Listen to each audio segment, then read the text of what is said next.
चलिए समझिए, electric field निकालना है यूनिफॉर्मली चार्ज, मतलब एक समान रूप से चार्ज होगा प्लेन शीट के कारण। समझिए कि सबसे पहला चीज कि आप पढ़े होइएगा sheet.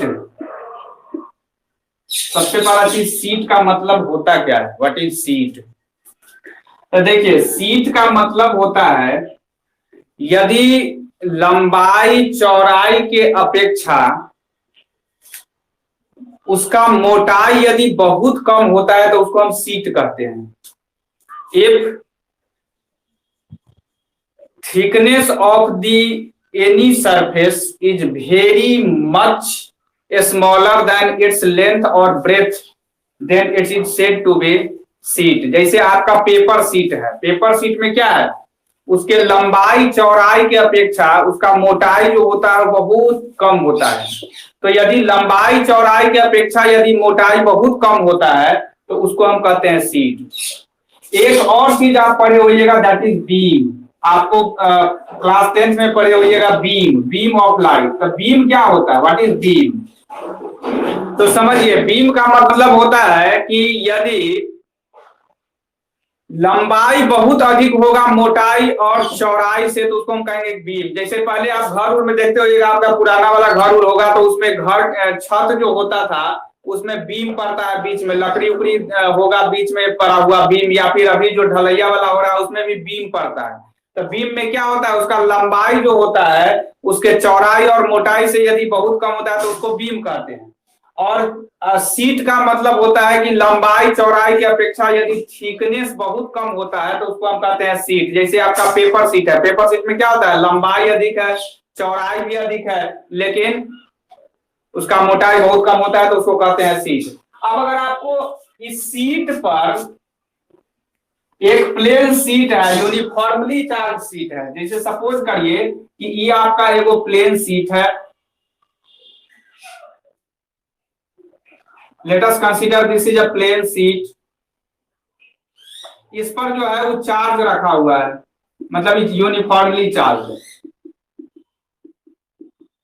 This is uniformly charge.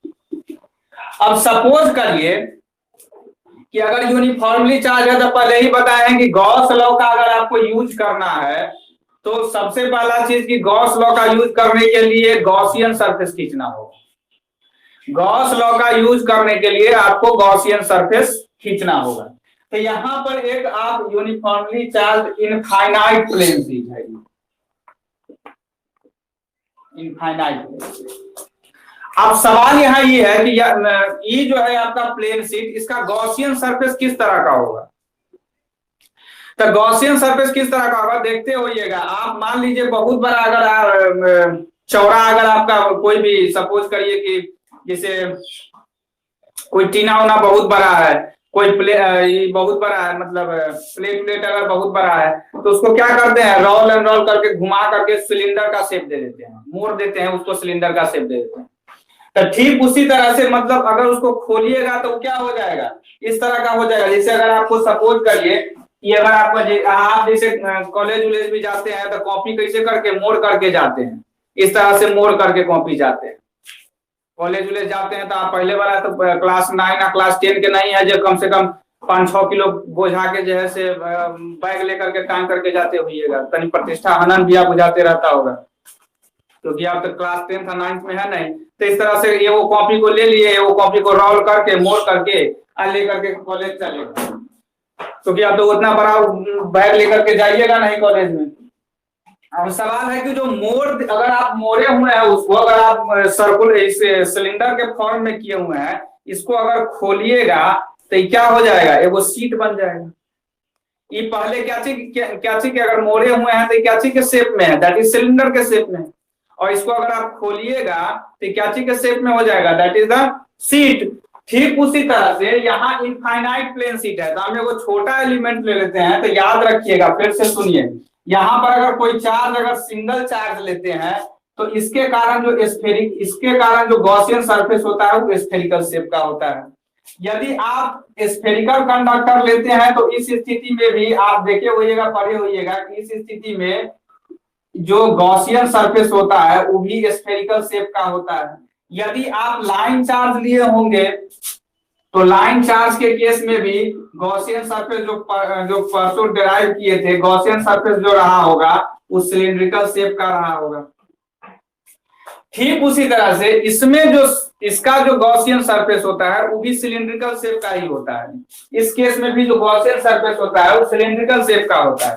अब सवाल है कि सिलिंड्रिकल शेप यदि हम खींचेंगे, इसका गॉसियन सरफेस यदि खींचते हैं तो इसका जो गॉसियन सरफेस होगा वो इस तरह का होगा।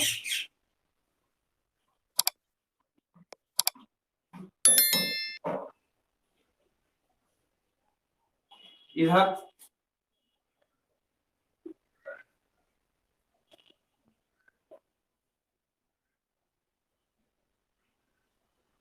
इस तरह का गॉसियन सरफेस होगा, दैट इज सिलिंड्रिकल, आर पार। ठीक है, यहां पर आप इस तरह से कर दीजिए जो लगेगी 3 डायमेंशनल। ठीक, ये आपका गॉसियन सरफेस हो गया। अब गॉसियन सरफेस हो गया तो इधर पॉजिटिव चार्ज है, तो पॉजिटिव चार्ज के कारण इलेक्ट्रिक फील्ड इधर की ओर, तो ई, और area vector always outward normal, तो यहां पर हम ले लेते हैं डीएस वेक्टर। अब इधर भी पॉजिटिव चार्ज है, अब इधर भी अगर पॉजिटिव चार्ज है तो पॉजिटिव चार्ज के कारण इलेक्ट्रिक फील्ड क्या होता है, आउटवर्ड, तो इधर भी इलेक्ट्रिक फील्ड आउटवर्ड, और एरिया वेक्टर इधर भी डीएस। ठीक, यूजिंग गॉस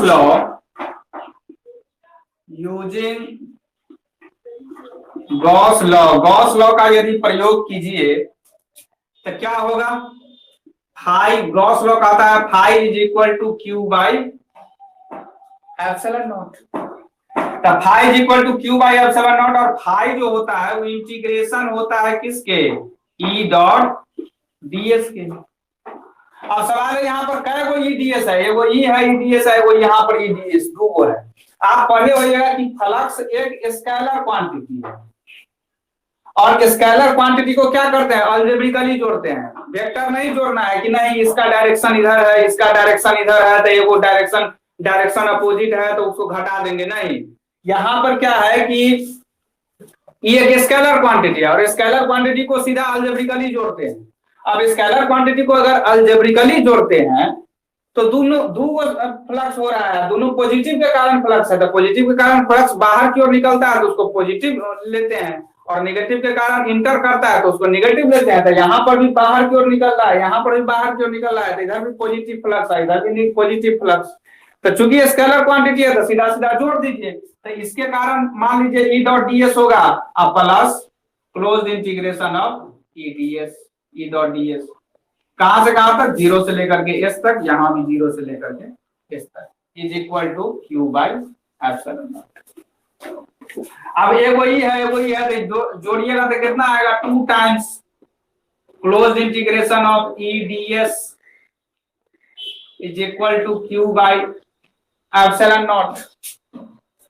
अब इसको अगर और इसको इलैबोरेट करिएगा तो क्या हो जाएगा, 2 close integration of E D, dot product है तो डॉट प्रोडक्ट का, और दोनों देखिए सेम लाइन पर है, तो सेम लाइन पर है तो एंगल कितना होगा, 0 डिग्री, तो ये हो जाएगा कितना, cos 0 degree is equal to Q by epsilon not. अब सवाल यह है कि यहाँ और क्या लिख सकते हैं, 2 ईडीएस, क्योंकि 0 से लेकर के एस तक, EDS is equal to Q by epsilon not 0 to S, ये क्या हो जाएगा, 2 ई बाहर में डीएस का इंटीग्रेशन 0 से लेकर के एस तक, that is equal to Q by epsilon not. अब इसको और क्या लिख सकते हैं, 2 और एस का डीएस का इंटीग्रेशन क्या हो जाएगा, एस 0 से लेकर के एस तक क्यू बाई एप्सिलॉन नॉट। इसको और क्या लिखा जा सकता है, यहां पर अगर देखिए इसको और क्या लिख सकते हैं, तो 2 ई और upper limit S lower limit 0, 2s minus 0 is equal to Q by epsilon not. इसको और क्या लिख सकते हैं, 2ES is equal to Q by epsilon. अब सवाल ही है कि चूंकि इस सीट है, तो याद रखिएगा सीट का मतलब क्या होता है, 2 डायमेंशनल। अगर लीनियर चार्ज डेंसिटी रहेगा मतलब 1 डायमेंशनल, सिर्फ लेंथ रहेगा। अगर सीट रहेगा या फिर स्फेरिकल कंडक्टर रहेगा तो, या फिर हॉलो सिलेंडर रहेगा, तो उस स्थिति में 2 डायमेंशन दैट इज एरिया लेंगे, सरफेस चार्ज डेंसिटी। अगर सॉलिड सिलेंडर रहेगा, सॉलिड स्फीयर रहेगा, तो उस स्थिति में वॉल्यूम लेंगे। 3 डायमेंशन के केस में वॉल्यूम लेंगे, 2 डायमेंशन के केस में एरिया लेंगे, और 1 डायमेंशन के केस में लेंथ लेंगे। तो चूंकि सीट है, सीट में आपको पहले ही बता चुके हैं कि लंबाई और चौड़ाई होता है, मोटाई इतना कम होता है कि उसको हम नेग्लेक्ट कर देते हैं। तो इसमें दो ही चीज है, लेंथ और ब्रेथ, मतलब 2 डायमेंशन, और 2 डायमेंशन का मतलब होता है एरिया। और एरिया अगर लीजिएगा तो आप जानते होइएगा, इसको और हम क्या लिख सकते हैं, 2ES, इसको आप लिख सकते हैं sigma into S by epsilon not. कहिएगा कैसे, तो since sigma is equal to Q by S, cross multiplication कर दीजिए तो क्या आ जाएगा, अगर क्रॉस मल्टीप्लीकेशन करिएगा तो Q के जगह पर सिग्मा S है। अब यहां से S से S कैंसिल आउट, तो इलेक्ट्रिक फील्ड कितना के बराबर होगा, इलेक्ट्रिक फील्ड हो जाएगा आपका sigma by 2 epsilon not, sigma by 2 epsilon not. Clear.